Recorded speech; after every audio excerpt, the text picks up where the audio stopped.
from the heavens, and he sees every human heart. From his throne he observes all who live on the earth,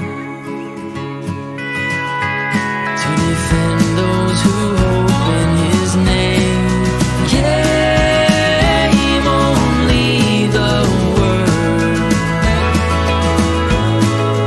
of the Lord can save.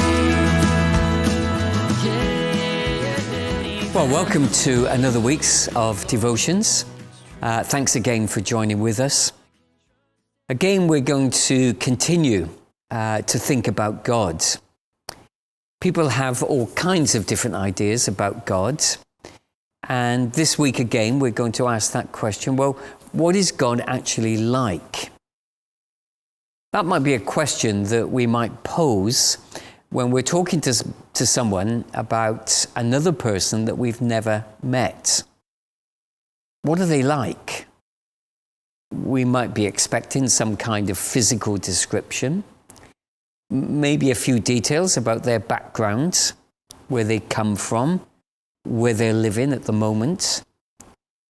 Initially, we're probably not looking for too many intimate details, like their mental or physical states, their views, their values. And of course, we are complex people. And when you ask that question, what are they like? Well, inevitably, there's going to be a lot of complexity around that answer. When it comes to God, it gets even more complex. We're complex enough, but with God, well, that's a whole different level. But thankfully, what God has done is revealed himself, enough of himself, to give us a good start in trying to address that question, what is God like? Let me read this morning from John chapter 4 and verses 19 to 26. Sir, the woman said, I can see that you're a prophet. Our fathers worshipped on this mountain, but you Jews claim that the place where you must worship is in Jerusalem. Jesus declared, believe me, woman, a time is coming when you will worship the Father neither on this mountain nor in Jerusalem. You Samaritans worship what you do not know. We worship what we know, for salvation is from the Jews. Yet a time is coming and has now come when the true worshippers will worship the Father in spirit and in truth, for they are the kind of worshippers the Father requires.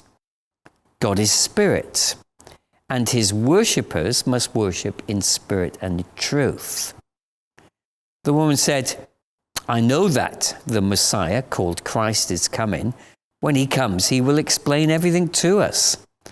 And then Jesus declared, I who speak to you am he. I really love this conversation between Jesus and this Samaritan woman. They really go toe to toe. She's very articulate and a very good and natural debater.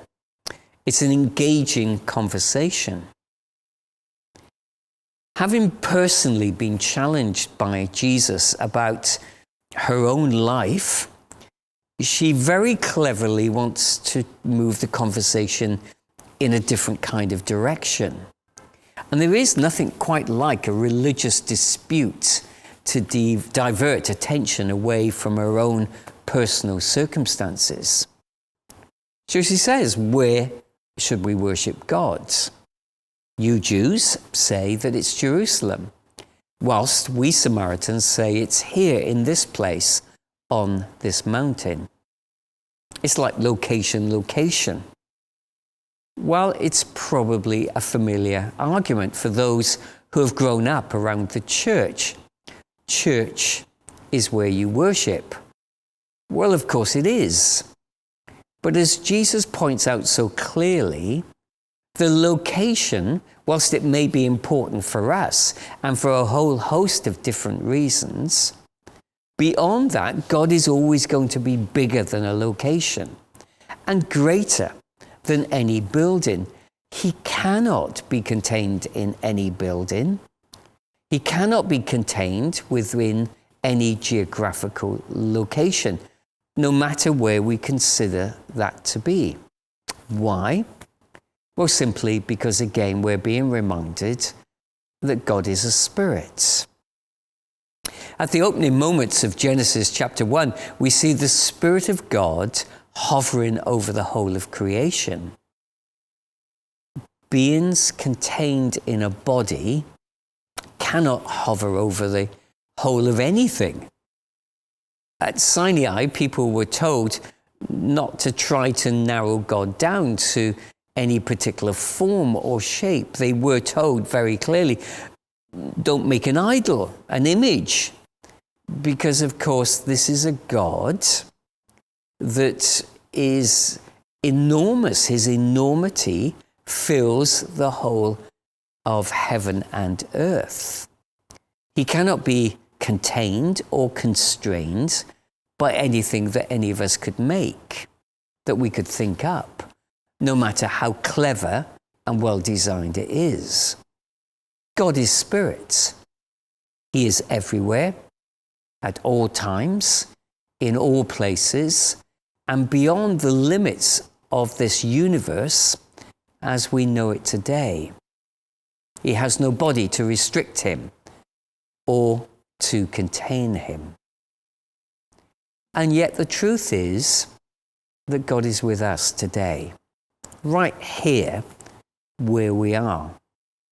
He's with you in that room where you're listening to this devotion, or on your phone, or however you're streaming this morning or later today. He will be waiting for you when you leave the room, when you go out of the house, and he will be waiting for you when you arrive at the place where you're going, where you're heading this morning. God is everywhere at all times, in all places. So may we go with God today, knowing that God goes with us and that God will be waiting for us when we arrive. And that will be repeated every single day of our lives. 1, 2, 1, 2, 3. For the word of the Lord holds true, and I can trust everything that he'll do, 'cause he loves what is just and all that is good. His unfailing love fills the earth. With a word he painted the heavens, by his breath he breathed the stars. He made the land and seas and set their boundaries. It was all done upon his command. Oh, he spoke and the whole world began. And the word of the Lord holds true.